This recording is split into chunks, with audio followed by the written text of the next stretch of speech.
Hello everyone, I am Tacet and welcome to the Gems of War Tower of Doom, Week 7, Day 6. So, today, of course, gonna be finishing up some Warden, trying to get this slowly up to 100 by the time, by the time the new Elemental legend ends up coming out in 2 weeks from now on the new faction. So, trying to work that up because permanently, the troop in this team will be replaced with the new elemental thing rather than the beast related one. So while we still have it to beast, we should probably go get the only beast hero class upgraded so that it's a little bit easier to do since well, it won't be as efficient to do later since this will permanently be replaced with a different troop in the very near future.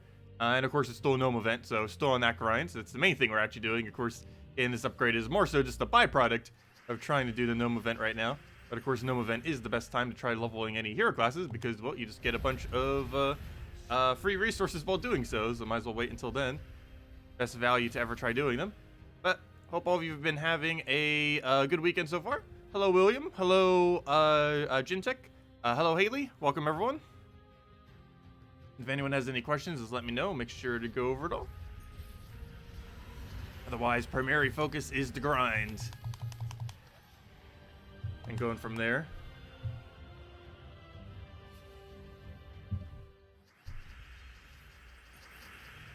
Okay, let's throw that down. Somehow not one shot. Meanwhile, when we have that 2 extra damage off the elemental team, that will one shot. Because right now with this team, we actually have 4 additional damage because we're getting 4 from our hero class right now. 2 because it gives 2 HP to all beasts, which of course is 2 damage for Sunbird. And another 2 because the 3 beast bonus gives 2 HP. And unfortunately, there's currently no pet for it, which would actually make it so this team would have 6 additional HP.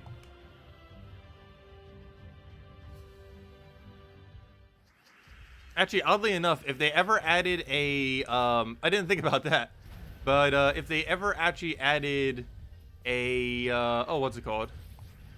A beast pet, this team would actually have a better bonus than the new elemental one. However, if they then go and add a elemental hero class, then the elemental one will have better bonus again. And I guess technically the elemental one will still have better bonus because even if you use it with something like, let's say, Titan, you can still have that one elemental bonus thingy if you really wanted to, off its final trait. Hello, JZG. Hello, Bladesong. Hello, Skeleton Key. Welcome. Welcome, welcome.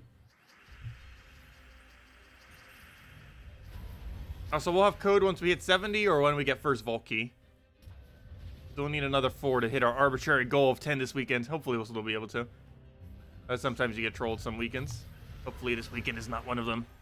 Hello, Humberto. Welcome. 0 vault key so far. Yeah, that happens sometimes. That can happen. How long are we in right now? We are in about 9 hours or so with 6. So we are below the drop rate, I think, slightly. But still doing okay, I guess, with them.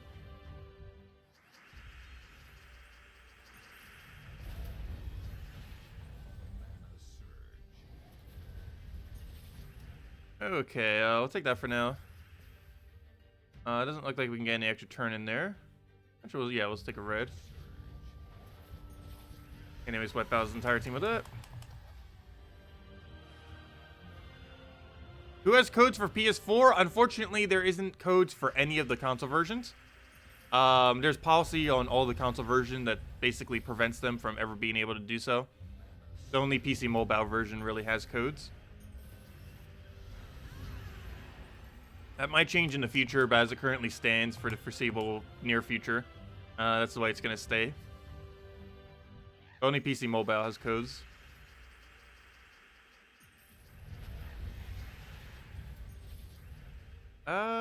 What do we grab here? Let's take the red. But codes don't make up for too much resources. For one, most people don't ever even see any codes because... Oh, wow. Okay, well, redeem code time. Scratch what I was just saying. I guess I jinxed myself. But I mean, they don't see any codes in that. They're normally within the game, just playing the game. And most codes are external to the game. Like, I believe sometimes they do it on their social media. Sometimes they do it on their streams, of course, or they always do it on their streams. I do it on my streams, and there's a few other instances here and there that they end up coming out. But most of them are external to the game, for the most part. And it's basically just something small for, you know, just being around. Codes are a relatively small reward. It's just 1 gem key, 2,500 gold, 200 souls, and 2 treasure maps. Hopefully this vault key has something good in it. Ooh, yes, how do we still have another vault key? Wait. Am I at 8 vault keys now? Where did this other vault key come from? Seriously, where did this other vault key come from? But seriously, nice. We got a 100 gem drop and then a 250 gem drop. That's actually the highest amount of gems you can get from him, by the way. Well, actually, technically, you can get 20, 20, 20. But, you know, as far as Cedric's drop, 250 is the highest you can get. But seriously, where does this other key come from? Did we randomly get a key and I just didn't notice? I guess we're at 8. Or did I forget to use one? And we're still at 7. I'm actually not sure now. I actually do not know. I may have picked up a random key. Wait, did I pick one off stream? And I forgot to remember? I don't know where the other key came from. I had to have. Never mind, we're at 8 vault keys then. Now. Ooh. Well, Cedric dropped horrifically bad loot. But we got a double for gem key off the gnomes to save the fact that this was going to be a horrible vault key. I'll take that. 8 gem keys isn't too bad. There we go. Yeah, I guess we're at 8 vault keys then. Unless I just forgot to use one earlier, but I guess that one was from off stream. Because I did grind some off stream, not a lot. I guess I wasn't paying attention while doing so, and we just randomly got one.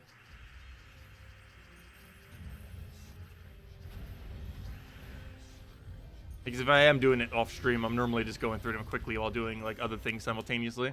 So I'm not directly looking at the game the entire time.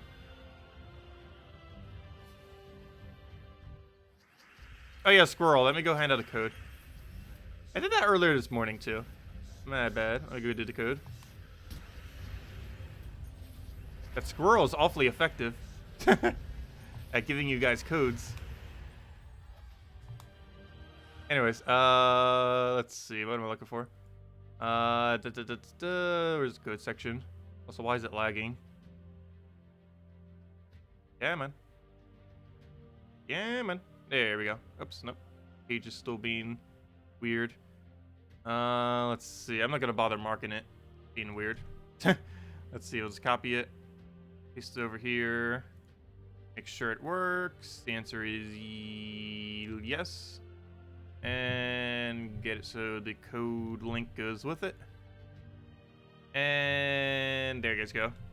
There's redeem code used on gemsofwar.com. Use the game code section or simply click that link. Invite code is found in each settings menu. Whatever your game says there. Redeem code's right over there in chat. Just go copy paste it. All the numbers and letters there. And as I mentioned, give same reward as always. 2 treasure maps, 1 gem key, 200 souls, and 2,500 gold. And it's usable on every platform except the console version. So basically just PC mobiles. Anyways, next order of business. I think we already did all of our relevant dailies. Other than maybe that Damon one that I keep putting off for no reason. I don't know why I keep doing that. We've had that for almost a week, and it's actually a good one to do. Oh, wait, we actually have a repick right now? To repick or not to repick? We could use 4 daemons from the same kingdom. But I probably shouldn't repick this one. Because we can get 10 gems and 2 gem keys simultaneously. So we'll leave them for now. Because we're almost guaranteed going to repick into something worse. But anyways, I definitely do need to make sure I do that, though, finally. I don't know why I keep putting it off. Some of those daily tasks don't seem worth it, but that one does. I don't know why I didn't bother doing it yet. 2 gem keys for running that 10 times is pretty decent payoff.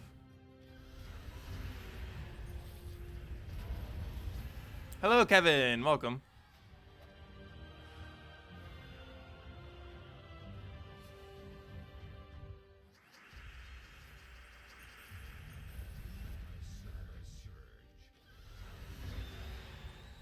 So hello, Sam. Welcome. Let's see. And if anyone still has any other questions, let me know as well. Or anything you want me to go over. I'll take that over, grab our reds, get our explosion going. Start taking a purple to red there, and then we just go Sunbird wipe his entire... Except for Undyne. Undyne, what are you doing? everything except Undyne because that annoying submerge. Not a single thing we can do about it. We don't have Dispel on this team. Anyways, kill it with skulls apparently. There we go. How many keys so far? 7 or 8? I actually don't know yet. I believe it's 8. I'm pretty sure it's 8. Because we got a random key out of nowhere somewheres. So I'm pretty sure we just got a key and I didn't realize we got a key. So we're at 8 keys right now. And we just got one at the beginning of the stream. Yeah, 8 total so far. 3 yesterday. 3 this morning. 1 off stream. And 1 right now. Like, right at the first 5 minutes of the stream. So how did that do so little damage? They have barrier or something? They had to have bad barrier or something. You almost have 500 gems. What is the best armor? Dragon armor. If you're not going to be buying Death Knight armor, you go Dragon armor. Basically, the way that you spend gems, assuming you're not buying Death Knight, is the first thing you really ever spend gems on is 500 gems for Dragon armor. Then you start buying 50 bulks of gem keys because they're slightly cheaper that way. And then you keep doing that until you have some okay troops. Then you buy Celestial armor. And then from... Wow, what is our Vault key drop rate right now?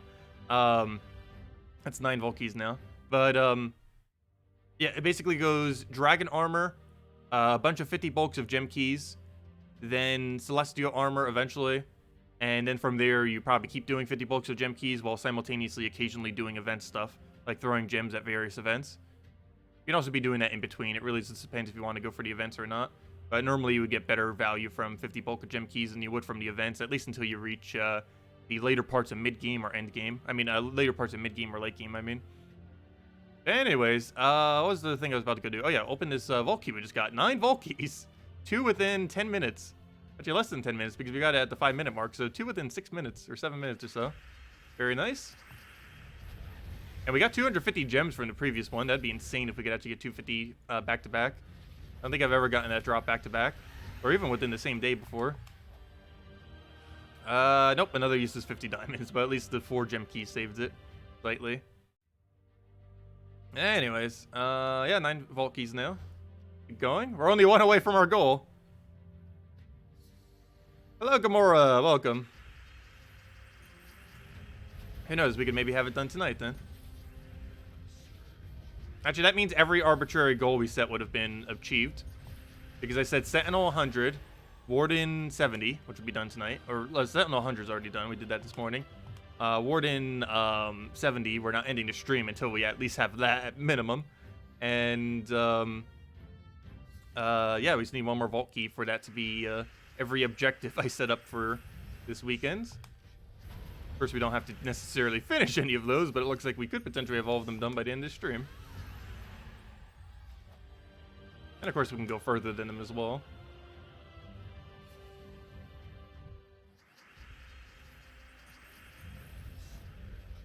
Yeah, at least some of those most recent drops kind of saved us. We only got 2 good Cedric drops this weekend, though, so far. From our 9 Vault keys, the only 2 good drops we've got was 100 gems and 250 gems. Every other drop was pretty much pointless from him. Or literally pointless. Those things like multiple copies of Cedric. I think we got 4 copies of Cedric, 2 orange orbs, 100 gem drop, a 250 gem drop, and everything else that I didn't mention was 50 bulks, or 50 diamonds.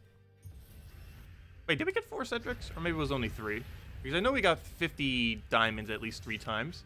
2 earlier and 1 just now.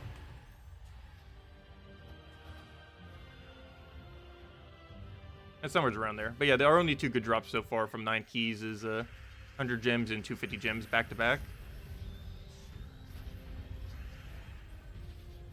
And 250 gems is the highest amount of gems you can get from a Cedric drop. It's also pretty much the highest amount of gems you can ever get in one single instance. It's pretty rare off his drop table, but it is possible. It's somewhere around like 1 in 30 or something. I'm not sure exact drop rate on it. But it's definitely one of the rarer ones, that is for sure. But also one of his best drops. It's not actually his best drop, oddly enough, but it's pretty high up there. I don't know. Depending on what context you look at it, it could be his best drop. Depending on how you look at it, his best drop is either 250 gems, 20 gem keys. Actually, no, not 20 gem. Yeah, I guess it wouldn't be 20 gem keys then, or the event keys, because technically the 250 gems would be better. So yeah, there's only 3 things that are technically his best drop. A major blue orb, a major purple orb, and 250 gems. Those are the only 3 drops that would be considered his best. Large purple in late game is basically worth 675 gems, because that's how many it's worth, how much 75 gem keys is worth. That's pretty much what a bigger purple is in late game.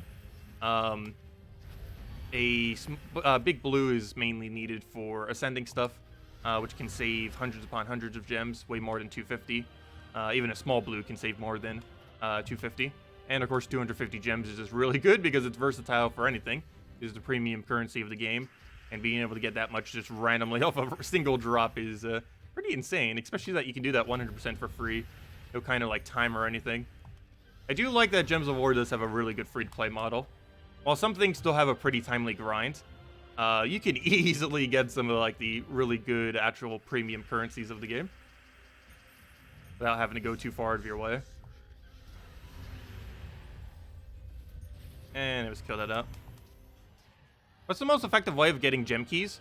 The most effective way of getting gem keys is actually doing exactly what we're doing right now, oddly enough. Playing Gems of War during a Vault event is the highest rate of gem keys that you can ever get, because pretty much everything drops gem keys either directly or indirectly. Glory Gnome drops glory keys, which are like mini gem keys, or they drop glory, I should say, which you can use for basically mini gem keys, because glory keys basically are gem keys, is weaker. The normal gnome can drop gem keys directly, 1 or 4 of them. It also drops gems, which can be used on gem keys. And of course, Cedric has a 20 gem key drop, as well as a 100 gem drop and a 250 gem drop, all of which lead to gem keys. So there's several different things that can end up giving it to you during this event. And it is technically the highest rate that you would ever have per hour during a Vault event of gem keys.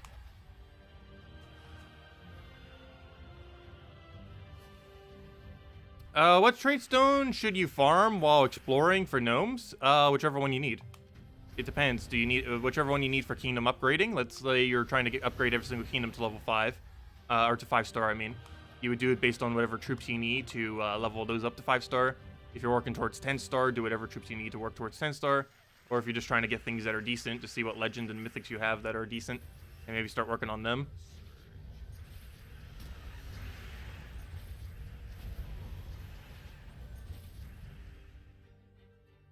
Let's see. Your gold team is fully traded, and you don't have another team you're trying to build at the moment. Yeah, probably just do it based on kingdom upgrades then. Do the low rarity stuff that's required for kingdom upgrades. Ooh, 5,000 souls. Nice. Biggest soul drop you can get from him. Yeah, I would say try doing it on whatever you need for kingdom upgrades. If you haven't already done 5-star everything, do 5-star everything, or work towards it. Because the hardest part of getting 5-star everything is actually the trait stone part. And if you already have 5-star everything, start moving to the highest possible star level you can get for everything. Like starting to work towards 8, 10, whatever you can end up getting. Yes, next class is Drifting Sands Monster, which is a pretty bad combination. There's not that many good monsters, and there's definitely not that many good Drifting Sands. So you would have a better chance using it within monsters than in Drifting Sands, but there's no perks on any of its 3 trees that have anything related to monsters, if I'm not mistaken. That's kind of unfortunate. Also, its traits, I don't believe, even have anything towards monsters. So its synergy with monsters isn't really even going to be that good. The only really noteworthy thing about the hero class is it has the highest dodge chance in the entire game. Not a single thing will have a higher dodge chance as of its release. They're probably going to add a mythic or something in the future that might have better dodge than it. Probably a mythic, like with 60% dodge or something. But as it currently stands, this new hero class, once it gets released, will be the highest chance to dodge skulls in the entire game. Unfortunately, that's the only thing it really has going for it. That and its weapon might find its way into some purposes, but probably not. But yeah, pretty much its only purpose is for the highest dodge in the game. Has almost no other relevant factor. At least compared to other hero classes. Because it does have some relevant things, like for example, it has Storm Tree, so you get a bunch of explosions every single time you take an extra turn. It has some elemental bonus, which works good for some Drifting Sand stuff. But there's already classes that do that. You don't necessarily need that one. Its only unique aspect is its really high dodge chance.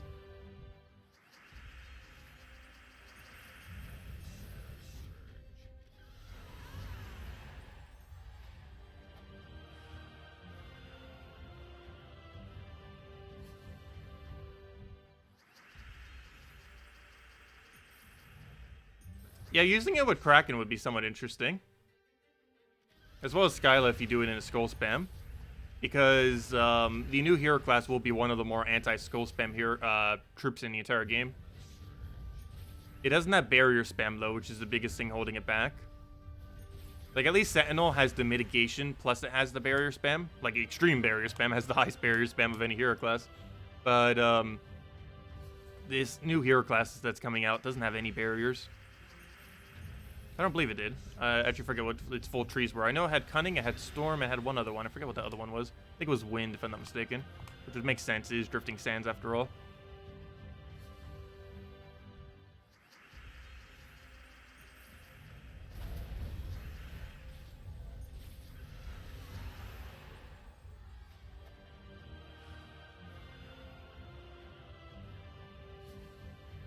Yeah, it has a interesting change position mechanic. That's actually going to make it really unique. It has the ability to have a chance of either moving the first slot to last slot or the first 2 slots to last slot. Meaning it has a bit of versatility because the enemy will not know when you're going to use it. Or, you know, like what's going to move. Like with something like, let's say, move first slot to last slot. You know exactly what's going to happen. It's going to move your first slot to last slot once it casts. So you can kind of prepare for it a little bit. However, it has the ability of moving 2 of the troops, not 1 of the troops. So there's really no way to predict what's going to really happen. Well, you'll know, the first one or both of them will be moving, but you don't know which one will happen, which makes it so you can't really preemptively set your team to properly count it. But, yeah, it's an okay weapon. The biggest restriction it'll have is the fact it only uses 1 color. Most weapons that use 1 color, especially that don't have much mana generation attached to it, because I don't believe we know what perks it's having yet, but we'll find out soon. If it has extra turn on it, it could actually be one of the best weapons in the game. So we'll actually see. If they actually put extra turn on it, it would be insanely good. If they end up putting that on it. I highly doubt they will. But that would be kind of interesting if they do, though. Because even though it probably won't have much for mana accumulation, an extra turn on a weapon like that could actually make it one of the best weapons in the game. Just because it would be the best disorienting weapon other than rope dart. And most people don't own rope dart, so people would just start using that instead. In place of rope dart for people that don't own rope dart. Because rope dart's currently the only weapon that has that ability. The ability to not only move something very easily, but to do it with an extra turn. It's the only weapon that even has the extra turn perk on it. And yet again, one of those like a dozen weapons that are decent that are still in like all the old content. They really need to re-add those. I personally don't use it too much, but you guys have probably seen it defend over the last several months or so. Running pretty rampant, that's for sure.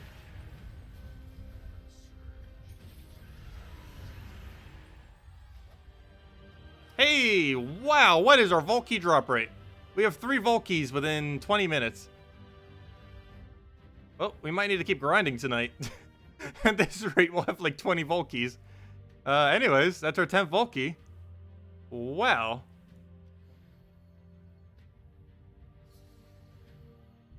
We're almost up to 1 per hour now. From this excessively lucky hour. See, and this is why you do gnome events. You never know when you're going to get that lucky hour. Ooh, 20 gem key drop.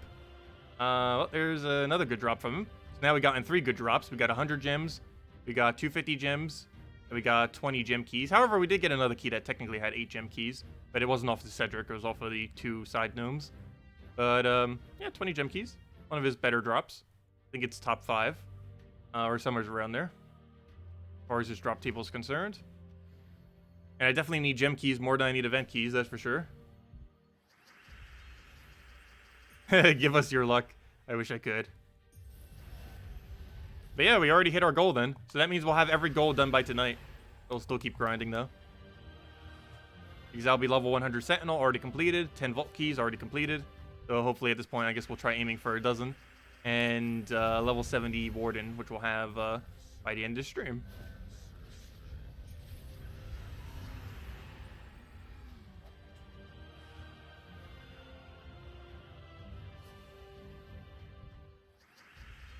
Okay, firebomb that down. There's Sunbird going. Hey, I was gonna say, when are we getting that level? There it is.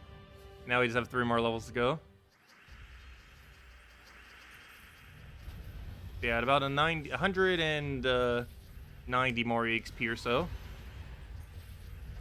How much more we have? Which means about 190 more battles.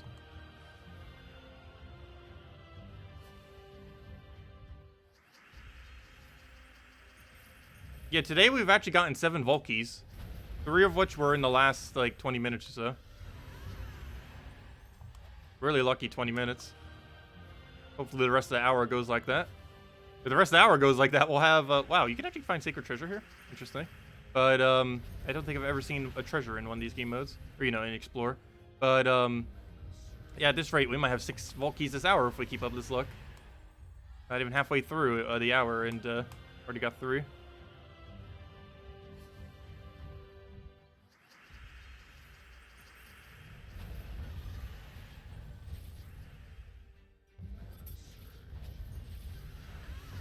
So if anyone hasn't used the code yet, it's probably still active. I handed out that when we had the first redeem code of the stream, which happened in like 5 minutes. And we still had a lower viewer at that point, so viewer count, so make sure to go use that if you haven't already. Ooh, Glory Gnome. The one gnome that I almost don't want to see a vault key from, though at this point, might as well just give us a vault key. But no, a vault key is actually bad here because 1,000 glory drop can theoretically be better than a vault key. So there we go, we got something better than a vault key. Also, we've been doing pretty good on 1,000 glory drops. I believe that's about our 7th one this weekend. And they're the best drop that any gnome has that isn't a vault key. There's not a single gnome drop that has better value than 1,000 glory. Because 1,000 glory is 50 glory keys, and 50 glory keys is like 5 to 6 gem keys. And even if you lowball it, 5 gem keys is 45 gems. And not a single other gnome has a drop better than 45 gems, other than vault key, obviously.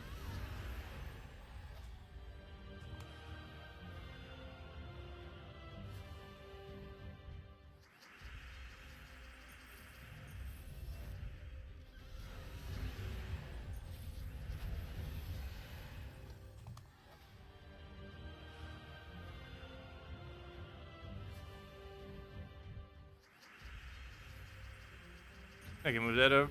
Oh, now you have 2? Oh, that was quick. You said you only got 1, and then you immediately got 2. I have given you my luck. Take all of the luck. I used to have a 4-leaf clover. I don't have one anymore, I don't believe. Maybe we'll need to go get the lucky math hat. Let's see. I'll throw that down. The lucky math hat helps us to do math better.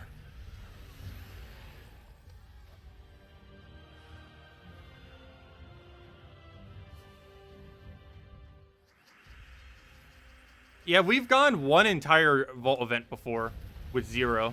I think it was around 15 hours. I always keep saying like a different time each time because I honestly do not remember how long we grinded. But it was several hours for 3 days. But it was around 15 hours, and we got 0 vault keys during one vault event. It does happen sometimes. It's very, very unlikely to get that unlucky, but it can happen. It has only ever happened to us once, where we got literally 0 vault keys for the weekend, despite doing such a long grind for it. But yeah, we're at 10 as well right now. We're at exactly at 10.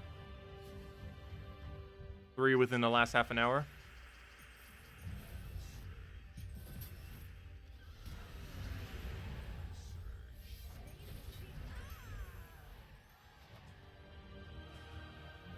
Hello, Original. Welcome.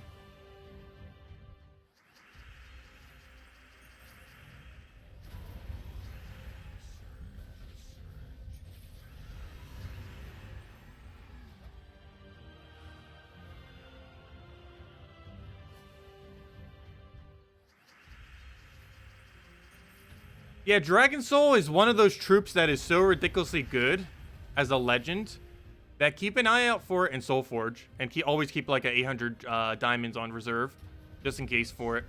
Because out of every legend in the game, there's pretty much only one that is actually worth ever crafting. There's a few of them, depending on if you really want it or not. But the only one that is always 100% of the time crafting is crafting Dragon Soul. If you don't already craft Dragon Soul, your very first Dragon Soul is such a good legend that it is worth buying for 800 diamonds. Pretty much the only legend in the game that I would say is 100% worth going for 100% of the time if you don't already own it. Just because it's one of the best soul farming troops, if not the best soul farming troop in the entire game, depending on how you look at it. And it will drastically increase the rate of which you passively gain souls, as well as how quickly you can use soul farming teams. And there's always really cheap soul farming teams you can build. Like, for example, you can just run Dragon Soul with triple Warlock. Warlocks need their second trait, but he's the cheapest necromancy in the entire game, so you can easily afford it. And Dragon Soul, you don't need any traits on or anything. Just owning him is enough. Yeah, as soon as you own Dragon Soul, you own proper soul farming teams. And you can build some of the best in the game, like Dragon Soul, Double Fairish Raw, Umber Wolf, and stuff like that, once you finally have them. And also, you can just use them in Dragon teams and passively gain it in PvP. Don't necessarily have to use it in like a specific soul farming team. You can just get it passively over time. And early on in the game, Dragon Soul is a lot of damage. At minimum, hits 11 to all enemies, which is already high. And if you put 4 dragons onto your team, it's 20 damage to all enemies, which early on in the game is excessively high amount of damage. That's 80 damage for one single cast, plus you gain mana from it. So it even has extra turn potential as well. Hello, Stair Steph. Welcome.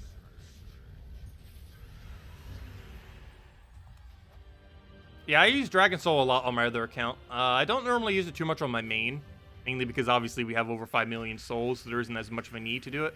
However, prior to having like a gigantic surplus of souls, I always used them in pretty much every kind of composition I could, just to passively gain souls here and there.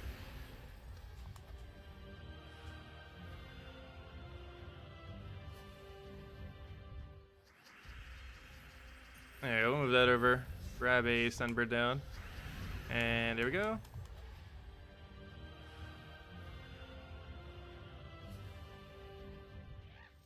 I hear a gnome. 11 Folky, go. You know you want to. Nope, 5 gems though. That's not horrible. Could have been better, but I'll take it. There's a billion things that could have been worse than it.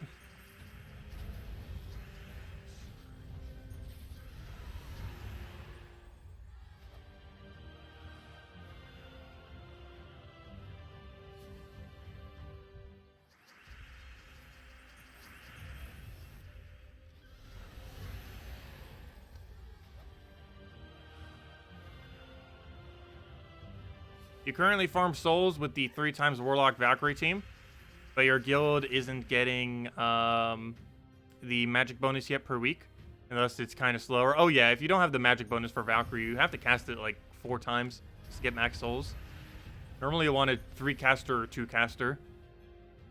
If it's taking anything more than 3, it's probably not even worth using. At least for direct soul farming. Obviously you can still use it for passive souls. But if you're specifically trying to do like a soul farming grind, you would definitely want it to at least be in 3-cast range. Or just wait till you have Dragon Soul, or just do Arena instead.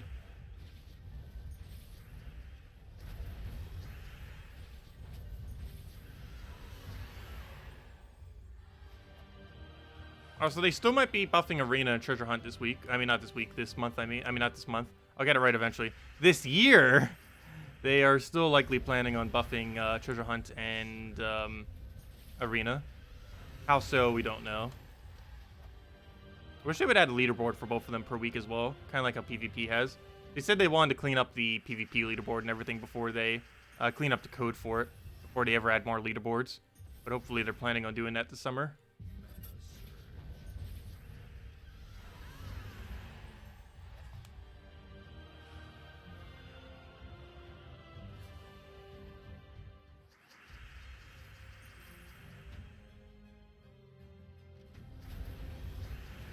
Okay, throw Sunbird in there.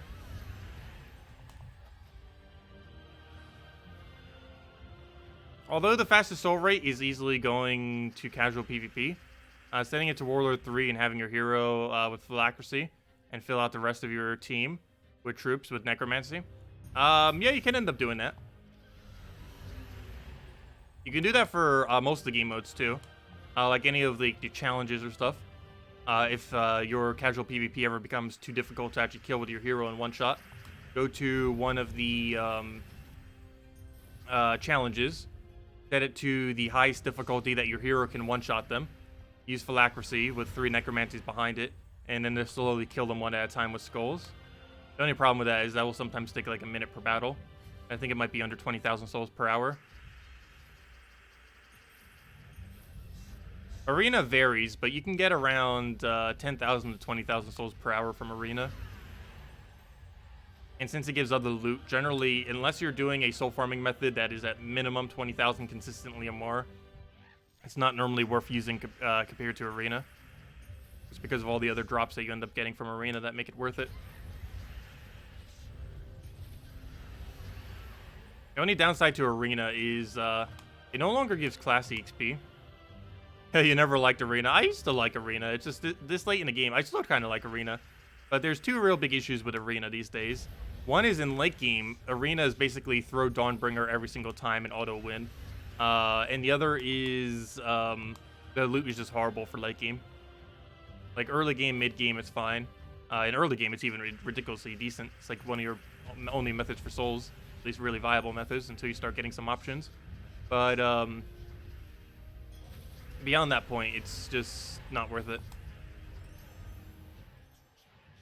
Because its main loot is souls, and we could farm over 40,000, 50,000 souls per hour with 2 Fairish Raws. And technically we have 4 Fairish Raws, however, that's not normally viable to do. So it is pretty funny to see. Because we just set it to, I believe, Warlord 2 or Warlord 3 difficulty. One-shot everything with skulls, and just get an absurd amount of souls. And by absurd amount of souls, I mean over 1,000 souls per battle.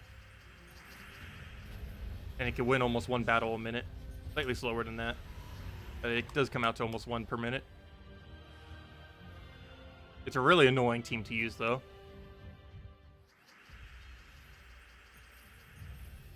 It's also not worth it. You should never really get more than 2 Fairish Raws. I just have more because why not? It's actually the only thing we've ever crafted in Soulforge that wasn't that was a repeat mythic. Or I should say that was really any mythic. If you don't count Xenos and you don't count Zugoth, since those are the only way to craft them is to, well, craft them, or the only way to obtain them is to craft them. If you don't count those troops, the only thing we've ever crafted is a 4 Fairish Ra. Nothing else have I ever bothered crafting from Soulforge, just a 4 Fairish Ra. But yeah, you never need more than 2, though. It's fun having 3 or 4 just to mess around with, but it's not really that much more viable compared to 2. The biggest benefit you get is from going from 0 to 1. The amount of benefit from 1 to 2 is also pretty large, but smaller than the benefit from 0 to 1. And every single one from there has drastically lower diminishing return. Like having a 3rd has only like maybe a few thousand difference compared to 2, if even that. And 4 probably has even less, maybe like 1,000 difference, if even that. It is theoretically possible to gain 60,000 souls per hour off of 4 Fairish Ra, though. Though I believe double Fairish Ra can almost get that exact rate. I think towards the higher end, it can get a little over 50,000 per hour. If you can get really consistent at using it. Also depends on your bonuses, of course.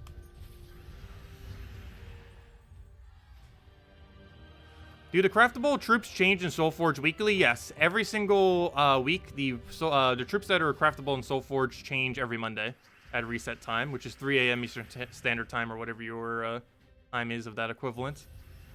But yeah, it changes every Monday.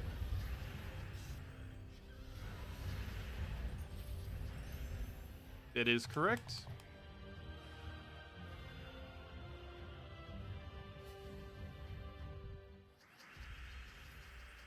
Oh yeah, War was the first mythic ever added into the game. That's an interesting one to be missing. Yeah, he was the first ever mythic. Hey, you finally got a Valky! Congrats, Jamie. I'm glad you finally got one then. You didn't go a completely 0 weekend then, due to extremely bad luck. Yeah, it's very, very rare for that to ever happen. We've done every Vault event ever, and it has only ever happened to us once. I'm glad he finally got one. Hopefully you get some more soon.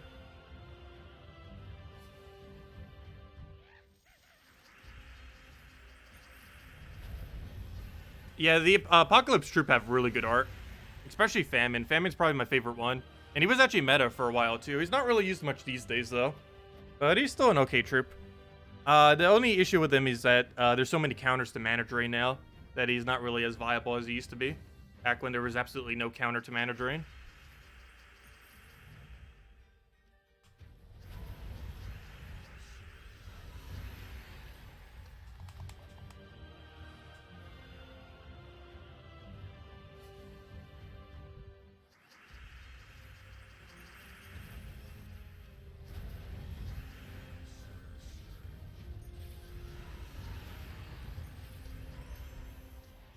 Do they plan on expanding the Soulforge? Yes. Craft more weapons, card options per week. Weapons, probably eventually. More cards, not sure. You know, as far as troops, if you mean cards. But, they do plan on expanding the Soulforge in some way, shape, or form into the future. They just been doing it very, very minimally. By very, very minimally, I mean almost not at all. But it is their intention to keep expanding the Soulforge over time. But Soulforge hasn't really been touched for a while, other than, you know, the normal weekly rotation of it. But if you count, like, actual changes to Soulforge, it hasn't been changed since Ingots. And Ingots came in last summer. So it's been almost a year since they've even touched Soulforge. Yeah, it's been almost a year then. Because Ingots came in what? July? August? Somewhere around there? It was either late July or early August.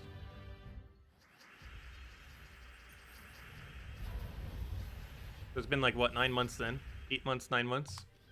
Since they've even touched Soulforge. With an update.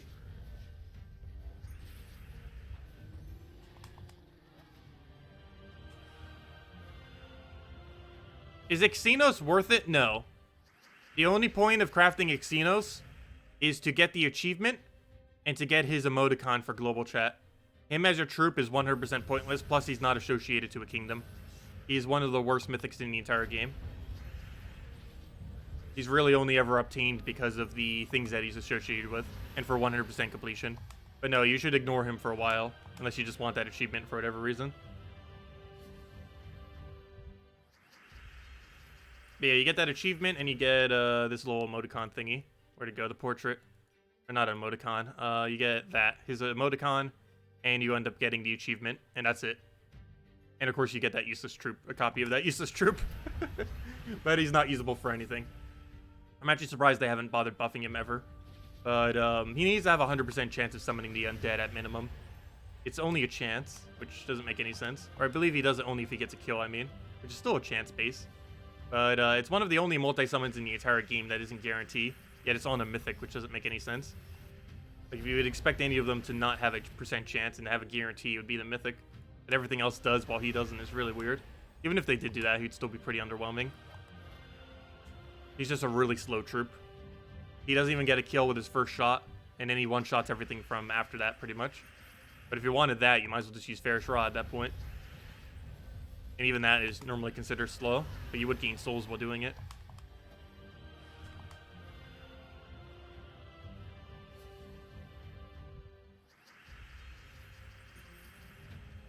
Yeah, the fact that he's not associated with a kingdom too makes him really low value. Especially now that a lot of kingdoms are starting to get close to 10 stars.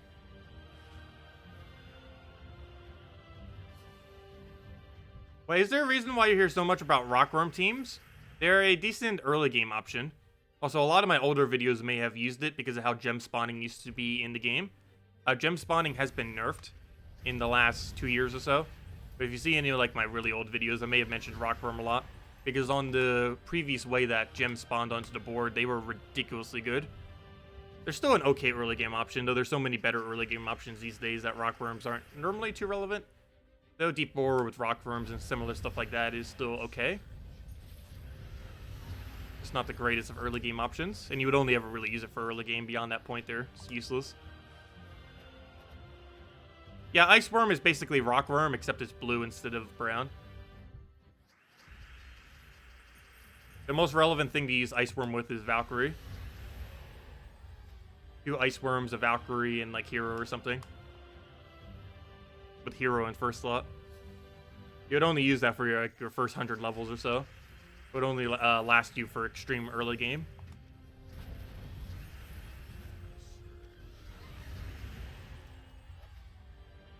$500 glory, nice. Got 1,000 glory earlier than the 500. Already over 1,500 for the hour for glory. Not even counting our 3 vault keys. Yeah, this has been a really productive hour for loot so far.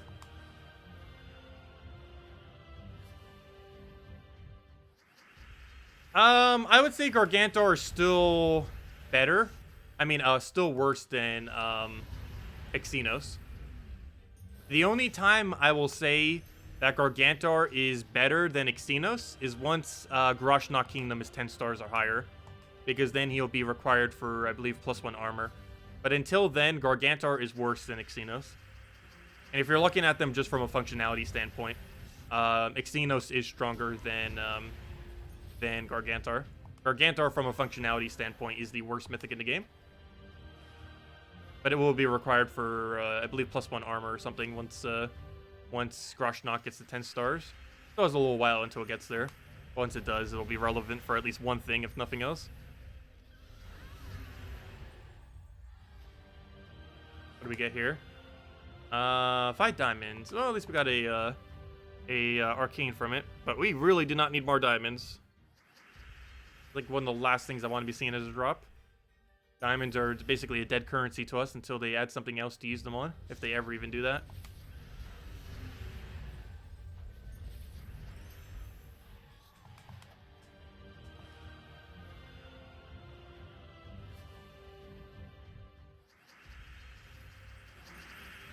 The easiest way to take care of the boss room for Tower of Doom this week is use Apothecary so you can get rid of Tangle. And also feed everything with Brown, like your weapon. And just make sure you're using a hero class that has Barrier every Brown. So not only will Apothecary get rid of the Entangle that's on your hero, or on your first slot, most likely your hero, but also put Barrier on it, because you get... Oh, stream just went down. Come back! Okay, it's back. But anyways, yeah, just use Apothecary, because it counters both of them.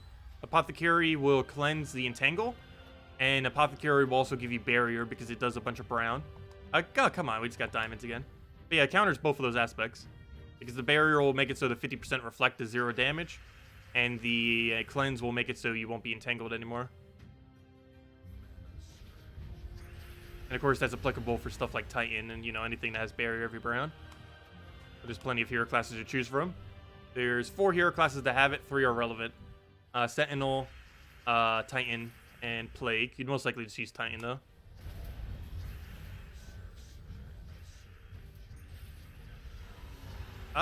Moon Rabbit. I guess Moon Rabbit would be okay. It would also protect against Death Mark and stuff, too, if your hero class didn't already have that immunity on it. You'd have to be needing that mana a lot for it to be worth it, though.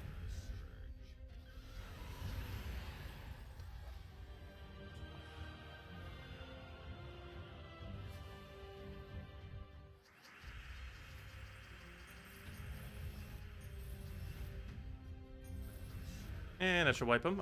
Oh, so this is the other troop that you can use for Delves. I mean, not Delves. For Tower of Doom this week.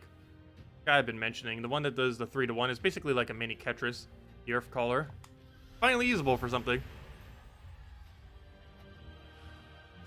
Yeah, we just got level 100 on our Sentinel today. I've been putting it off forever, but I finally managed to get it. Yeah, Sentinel's been out for like, what, 2 months now? 3 months now? And I just now got around to it. It's been relevant hero class the entire time. I just haven't bothered upgrading it. I feel like I'll be using it a lot less than I'll be using Plague and Titan, especially Titan. But it still has its very, very key instances where it is better than both of them. It's very rare, though. Only like 5% of the time or so. 5%, 10%. Only in game modes where it is extremely crucial that you don't lose any troops. Would it really matter?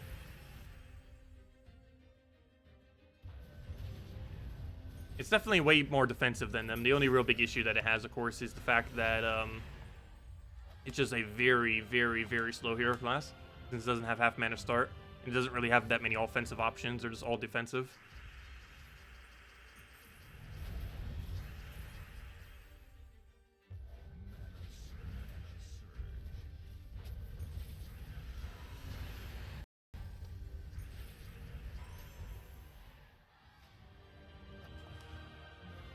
Okay, 1.5 more levels to go.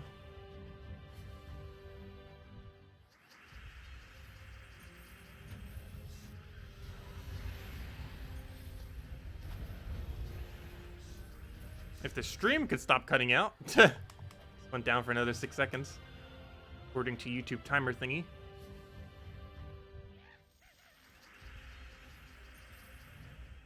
We got Soul Gnome in play. It just goes down immediately.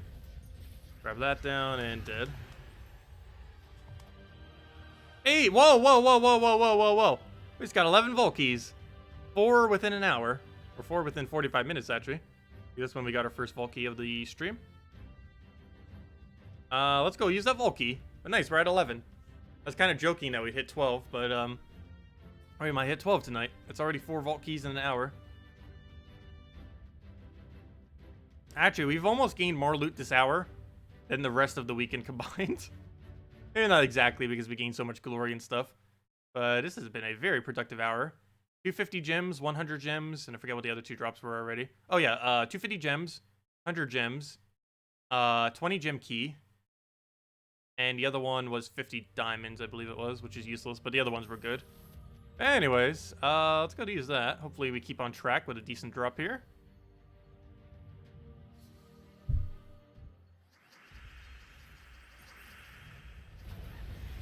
And do we just wipe him with that? Come on, good drop.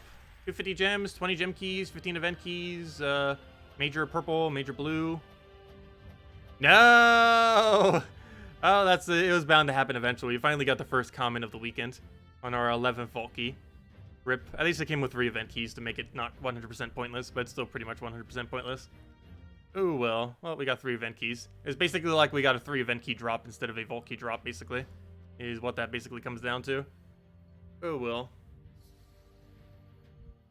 Hey, speaking about useless mythics, Gargantar! Yeah, he is so bad. He costs 22 mana to do an ability that has no side effect whatsoever, other than the fact that he boost ratios off of everything that has died. It does almost basically 1 damage per magic he has, or per mana cost he has, which is an excessively bad ratio. And, yeah, it's just awful. It is just absolutely awful.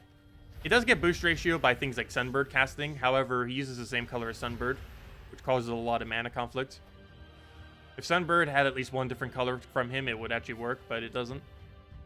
Or if his colors were at least 1... You know, if they didn't have double color overlap, it could maybe work. But even then, he's still very underwhelming. You have to build an entire team around him just to be able to make him work for one-shots.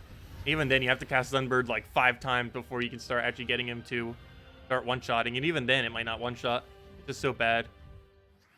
Hey, he's the Magikarp of Gems of War.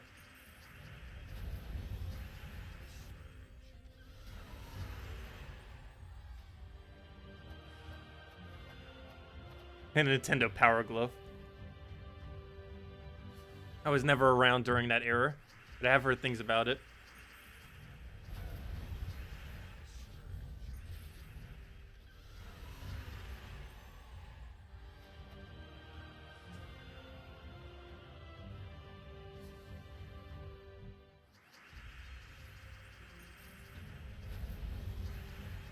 Again, it was kill him out with that.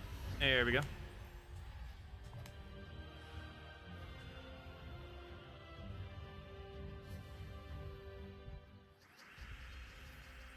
Also, we do get some kind of mana bonus for this team, I believe, once we get another level.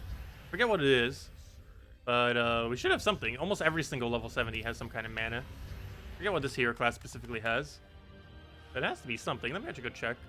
While we're there, might as well check how much EXP we need to. Let's see. Still got a little ways to go. Actually, for now, I guess we'll just hit level 69 for now. I didn't actually realize how far we are from 70. I guess with all the vault keys and other stuff that's been going a little bit slower. Or just been getting distracted slightly more. But, yeah, let's go to 69 for now. We'll definitely have that 70 off stream, though. But what is that benefit that we do get? Never mind. We actually have no mana accumulation. We'd probably set it to Dispel just so we can get rid of Submerge and stuff in case it comes up. But, yeah, never mind. Wow. This is one of the few hero classes that has no mana accumulation off at 70. Almost every single one does, to some degree. Really weird to see one that doesn't at all.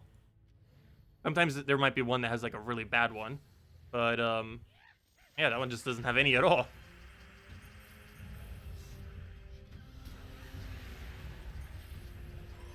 Okay, can we get our 12th Volkey? You know you want to.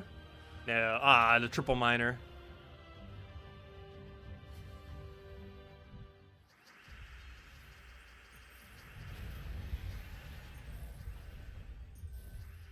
Okay, we'll take the red for now. Grab that over. Get another poke on him.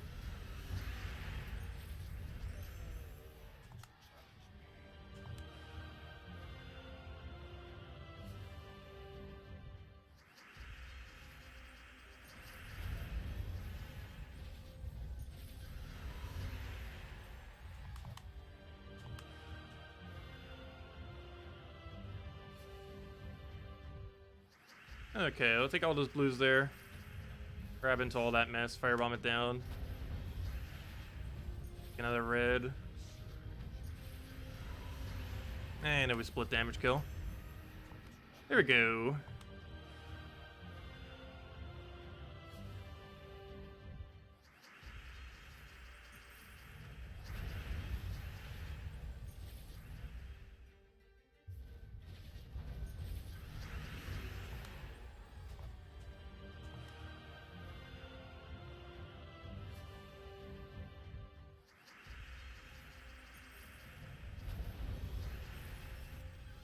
I wish Skady was a little bit better. They ended up buffing her at one point once, but it wasn't enough to actually make her viable. They're probably never going to buff her again. There's still a lot of mythics that need buffing. Gargantar. But, no, Gargantar, Xenos, her, Champion of Anu, and actually almost half of the mythics in the game, for the most part. I know they don't want to make some of them too good, but, some of them definitely need to be better than worse than commons. That might be a good idea to make mythics better than worse than commons. Just possibly.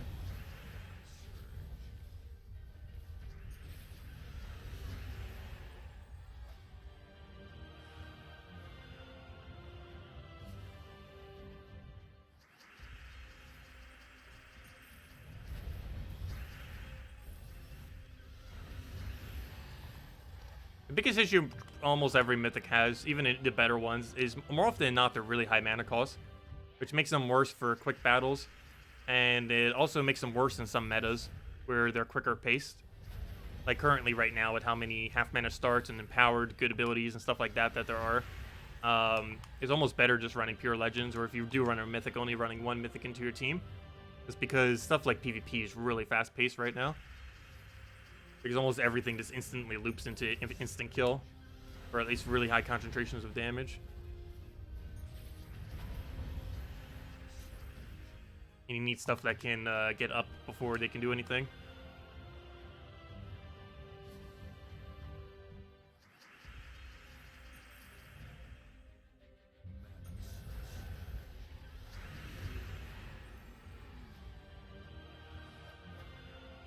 Do I have an updated common troll team? There's a lot of common troll teams. You have literally all of the gnomes. You have all the treasures. Even though some of them aren't common, they're basically, you know, the weakest things in the entire game. You have Firebomb, anything so it's centered around Firebomb. All the treasures and all the gnomes. I know you have a pretty decent pool to pick from. Anything from any of those I just mentioned in any combination would be the optimal perfect bad defend team, which is also technically the best defend team in the game, is to set your defend team as worse as possible due to how revenge battles are actually better, and you get more revenge battles when you lose with your defend, which is why it's better to set bad defend. I don't think I currently have a bad defend. I think I ended up switching it for Salty because I think she was battling at one point. Let me go check. What are we even using as our defend? I think I'm actually using a proper team. I might not be using a easy team. Maybe I'll go switch to an easy team again. Let me see, what are we using? Let's see. Oh, yeah, I'm actually using my blue defend right now. I definitely switched that for Salty. for one of her streams. Do I not have my really cheap defend set up? Also, I need to organize some of these teams again. PvP defend, what is this set to? Oh yeah, we had it set to bunnies for Easter. Haven't changed it since Easter. Okay, let's go set it to, I don't know, what treasures do we have? We have Sacred Treasure, right? Put a Sacred Treasure, a Firebomb. Let's see, let's go a little mix of everything. Let's go Firebomb, Sacred Treasure, Gnome. What's one other weak red troop? I don't think we have another weak red. I guess we just put another Firebomb on the team. And Firebomb. There we go. It is our defend team. And we don't really need to change the banner because obviously we don't want it winning. So it doesn't really need more red. But there we go. There is our perfect optimal defend team. Sacred Treasure, Firebomb, Treasure Gnome, Firebomb. There we go. Doesn't really matter what we set for it. That'll be fine. Put Gargantor in it. No. That would be funny. 3 Firebombs with a Gargantor. Put Gargantor in first slot and watch him attempt to get a kill and then not even get that kill. Because he'll hit something with barrier, and even then he'll only have... Even after 3 Firebombs, you're only going to have... What? 45 into his ability, which is like about 30. You're only going to have about 75 damage. Even after perfectly setting him up to have a good boost ratio, he only does 75 damage, which is pitifully low. There are troops with like a 10 or 12 mana cost that can hit that high with a single cast. And his costs 22 with no board control and no additional effects. It doesn't even have any additional effects on it. All it does is just that boost ratio off of deaths. It's a really weird ability.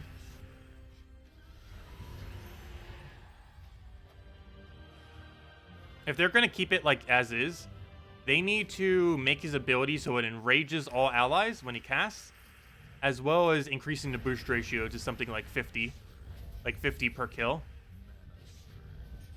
Or at least 30 at minimum, which is double of what it is now.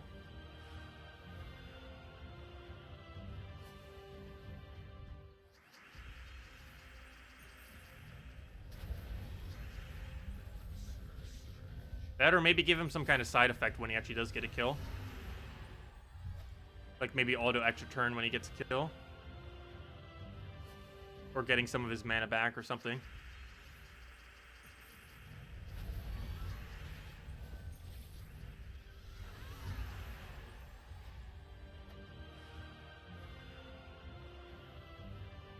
And even with most of those changes, he would still be useless. Because he's a high mana cost troop that only serves for the purpose of one-shotting. And almost every instance of that is not good in the current meta. Except maybe Fairish Ra.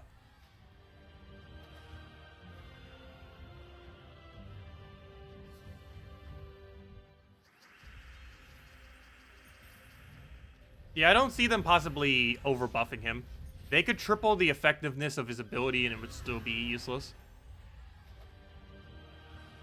Or at least it would basically never be used. Just because the concept of his ability is just very underwhelming.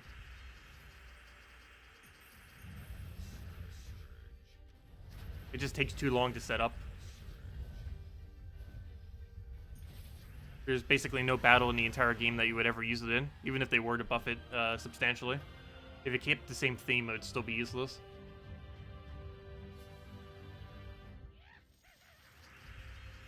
Why not just set a one-member team? It's technically not possible anymore. It is possible with glitches, I believe still. But you're technically not allowed to be able to set a one-troop defend team anymore. Hey, we got 3 miners there. That's pitiful.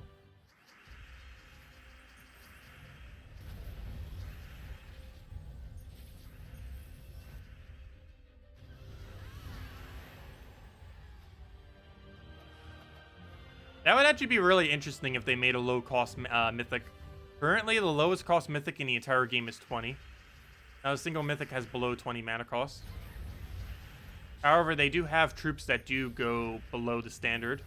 Azurus stand up making a 6 mana cost, even though most epics, I believe, are at minimum 8 or higher. Oh, we got a 10 diamond off of her. It's our first diamond drop we gotten off a Jewel Gnome this weekend. We've gotten more diamonds off the normal gnome than we have off of her. Which seems to always be the case. Come on, 1000 glory drop or a 12 fold key. You know you want to. Worst possible drop. Still a good drop, though. It's her worst possible drop, but it's still a good one. Worth about 1 gem key, which is about 9 gems or so. 9, 10 gems is how much that drop is pretty much worth.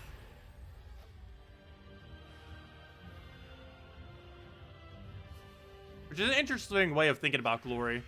But yeah, basically every... Depends how you look at it, but basically every 180 or 200 glory is essentially worth the value of 9 gems. So I guess you could technically say that 200 is worth 10 gems. So let's divide that by... let's divide that in. So 778... 532. Wait, am I about to divide 10 into this? It's pretty obvious what it is. No, it isn't. Wait, what are we dividing into this right now? It's worth 10 gems, but never mind.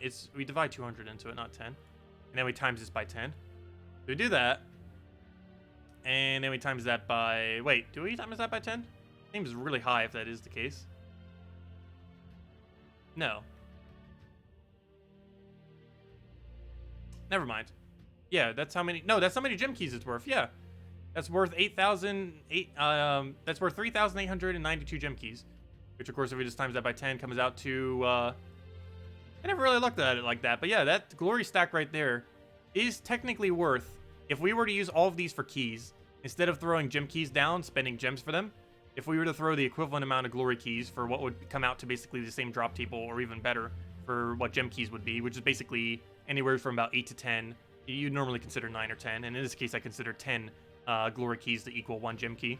Even if you do that, which technically 10 glory keys is even better than 1 gem key, but even if you assume that 10 glory keys is the equivalent of 1 gem key, that amount of glory is worth 38,926 gems. That is a lot. Which also means, when we opened all of those chests, we ended up spending over 50,000 gems worth of, or not over 50,000, but we spent about 30,000 gem worth of glory when we got all these event keys, or not all of them. But of course, we actually got better value because an event key is worth 14 gems, or was it 13.5 or 14? I actually forget now. Might be 13.5 when you buy them in bulk. I actually forget. It's somewhere around there. Let's just say 13.5. It's worth 13.5, and we technically only spent about 9 or 10 gem keys worth of glory to get them. Plus, we got some extra gold and other stuff with it. Of course, it's not possible to multi-buy them anymore. Anyways, that's also one of the reasons why they nerfed it, by the way. Because they are aware of that conversion rate. If you do it based on actual gem value of... potential gem value of stuff, you're basically spending 180 glory, which is worth around 9 or 10 gems or so, in order to get a event key, which is worth, what, 13.5? Plus, it comes with 2 treasure maps, some gold, some souls, and stuff like that. That's one of the main reasons they actually, I'm pretty sure, nerfed it. Was it was actually, you were basically upgrading your value from 9 gems to like 13.5 gems just by clicking a button.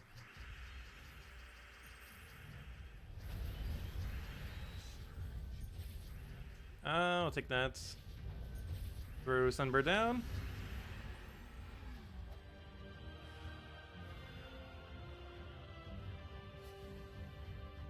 Oh, nice, Umberto. You got a vault key right before bed. Perfect time to get it. Now you can sleep well.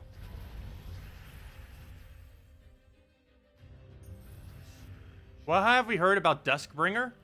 Have we heard anything about Duskbringer? I've never heard anything about Duskbringer. So that would make sense if they added it, given that they have Dawnbringer. But no, I haven't heard any mention of Duskbringer ever. And this was mentioned recently on the forum or something. I haven't been keeping up with the forum as much recently.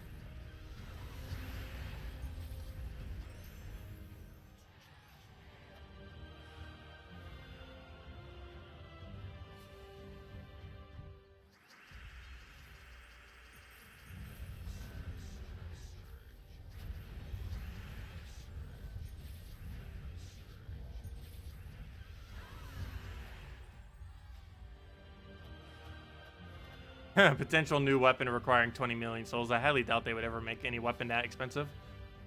If they're going to add more mythic weapons, it's going to be around the same pricing of Dawnbringer, in which it costs a total of 1.3 million souls. Highly doubt they would ever make one more expensive than that. And even if they did, it would probably be like 5,000 or something. It wouldn't be in the. It wouldn't be in. It definitely wouldn't be 10 million or above for sure. Like, it'd be a few million at most. But most likely it's going to be priced the same as Dawnbringer. Whenever they do start getting around to them. They mentioned they were going to do something like Dawnbringer once every few months, but then never came around to it. Would have been a perfect soul sink too, if we had to spend 1.3 million souls every 3 months. And that might sound like a lot, but once you get to better soul farming teams, you can get that amount of souls within around 20, or not, sorry, not 20, around 25 to 65 hours per every 3 months, which is manageable. And with the best teams in the game, you would only have to throw basically 8 hours, a little bit more than, oh no, but well, we were getting other drops too, but I guess to play it safe, you basically only have to throw 9 hours of soul farming per month in order to keep up with the rate of, if they were to start adding new mythic weapons, if you had the best rate in the game, which is around 50,000 per hour, which requires at minimum 2 Fairish Raws. So 3 and 4 help as well.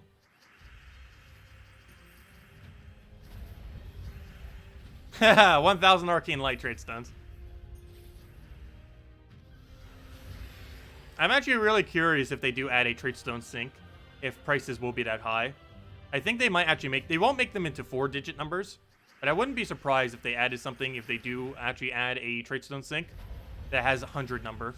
Like something that requires 100 of one arcane, 100 of another arcane, and something else in order to craft, or something similar along those lines.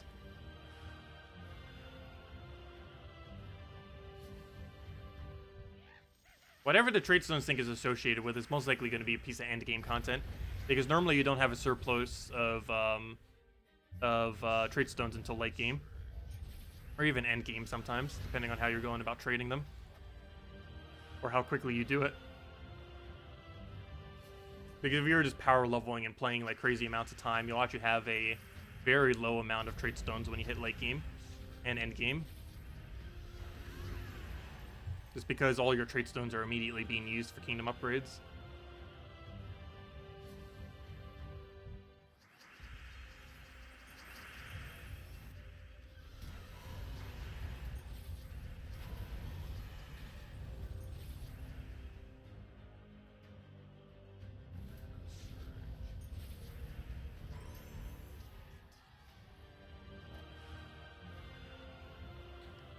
But currently... Wait, third trait on what?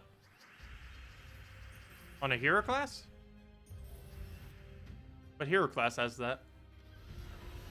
Because they would never add that to a weapon. No weapon has on skull or on extra turn effects. They only have on cast effects. The first 5 are base stats, and the other 5, or the other however many they have based on rarity, are on cast effects. They will never have anything that's based on extra turn or anything like that.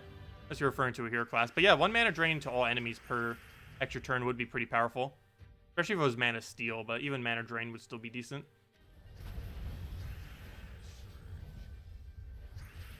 I thought it might have been one of the traits on one of these spoiler ones. Okay, it doesn't exist.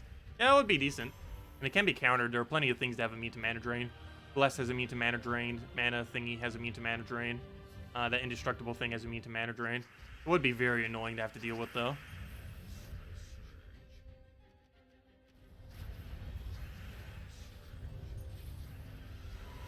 So as long as the hero class could be stunned, I don't think it would be too big an issue. Or the troop in general.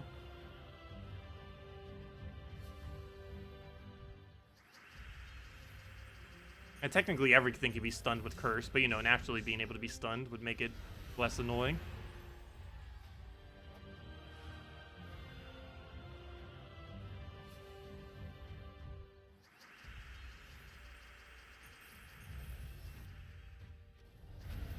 Well, what the Soul Forge currently is, I don't think they can make it so it requires more than 6 objects, or however many are in that little circle thingy.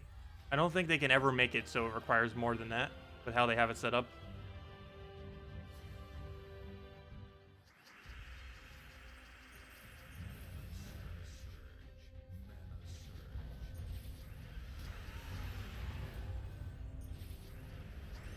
Here, I should only need about another dozen battles or so.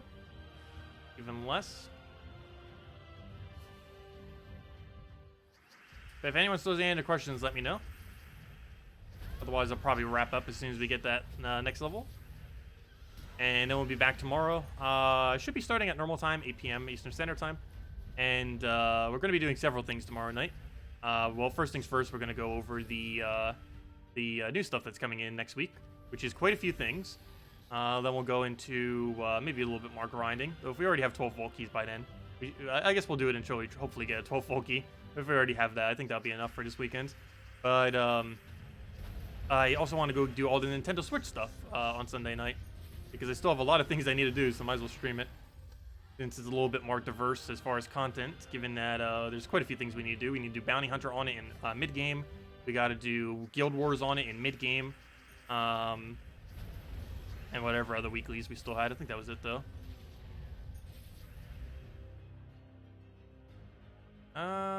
Let's see. We'll take that. Grab our Sunbird.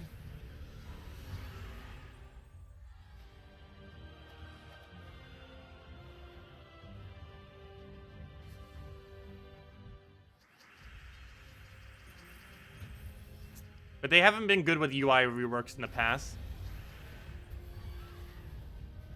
They've had some really, really controversial UI reworks in the past. One of them actually killed like 10% of the player base, like 10 to 20%. One of them that they did way, way back in November 2017, where they drastically changed the visuals of the game. Of course, most people don't really notice these days, but seeing like the previous compared to now, it did cause a lot of people to actually leave, oddly enough, just because of how drastic of a change it was. But they haven't had the smoothest of UI transitions. Luckily, they kind of learned their lesson when they redid global chat, because they made the new global chat, which looks pretty decent, but they also kept like a older version of the global chat for people that prefer it.